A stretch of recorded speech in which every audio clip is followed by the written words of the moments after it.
Hello students, how are you and what's going on?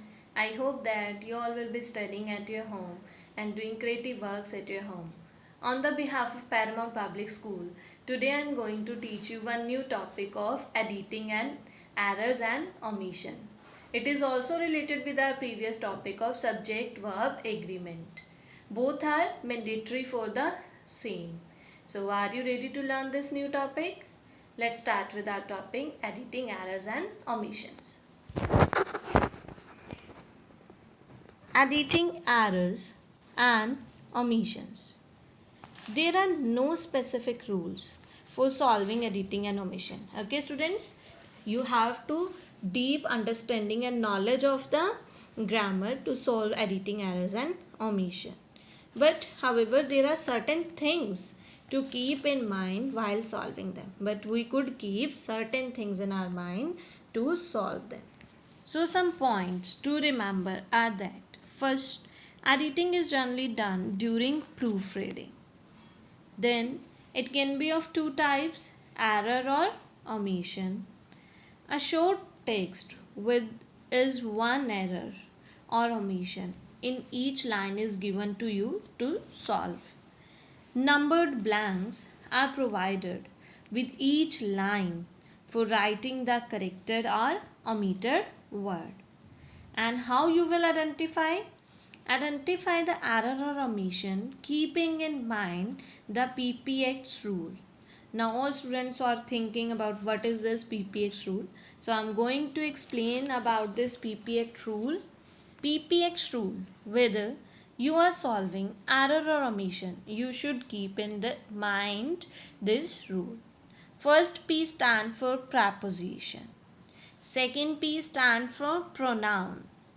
Third A stand for article or determiner. C stand for conjunction.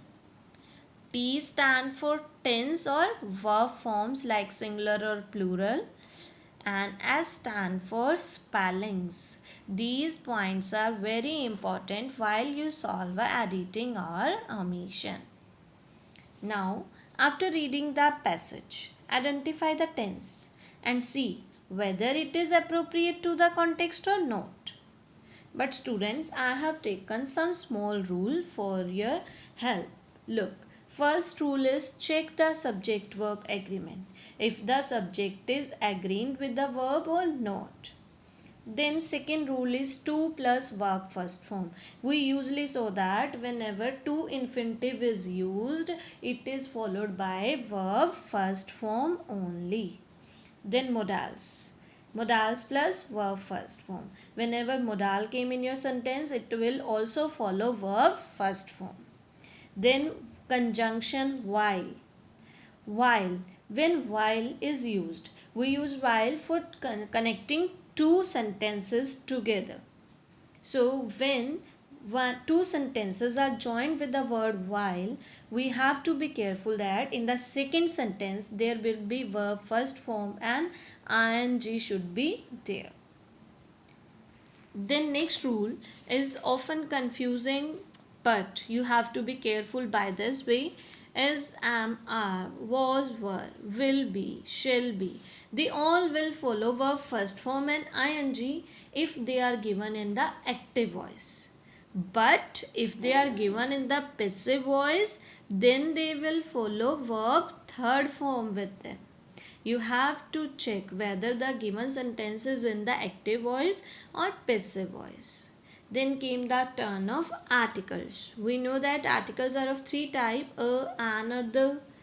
A is used with consonant sound. An is used with vowels sound. And the is used with specific things. Next rule is the very important rule, did plus verb first form. We all students know that in past indefinite tense we used verb second form. But students often forget that whenever did came in the sentence, verb form first will be used. Look at the example, did he visit the mall yesterday? Here we will not use visited second form, we will use first form visit. Next one is everybody, somebody, number, nobody, anybody, everyone, someone, no one, anyone. These all words looks like plural, but they use singular verb. They are considered for single person only. Then students often got confused in verb first form as or es or is, which we used with singulars also. They often confuse where they have to use s, where they have to use es or ies.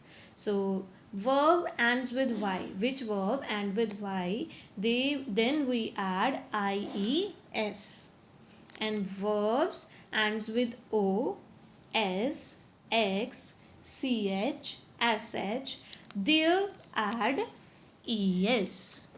And verb with not from any of the above, then add s with them.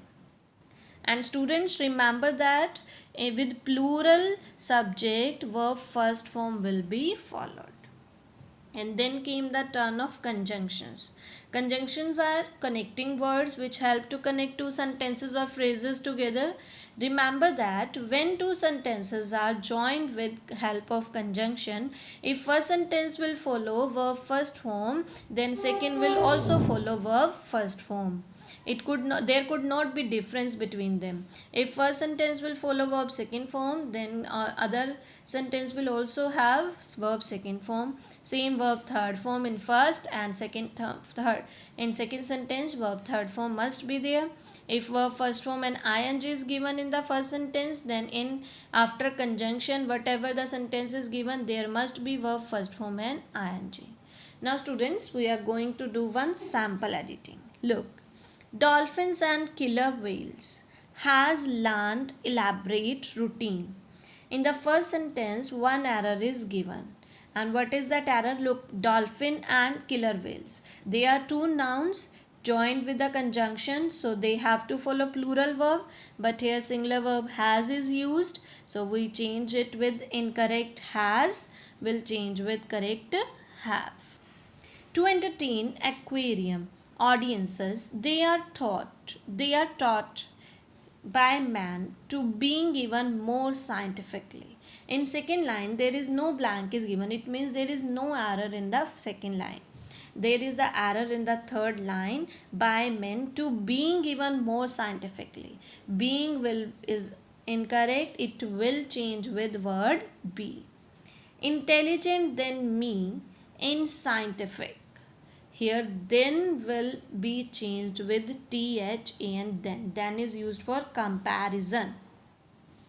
Experiments they had showed great. Now had is the past perfect tense and it follow with the verb third form, and verb third form is shown, not showed. And next is skill for distinguishing between objects. Here skill for is incorrect. What will come in its place? In will come in its place. I hope students you got the rule of editing. In our next video we will follow the rule of omission.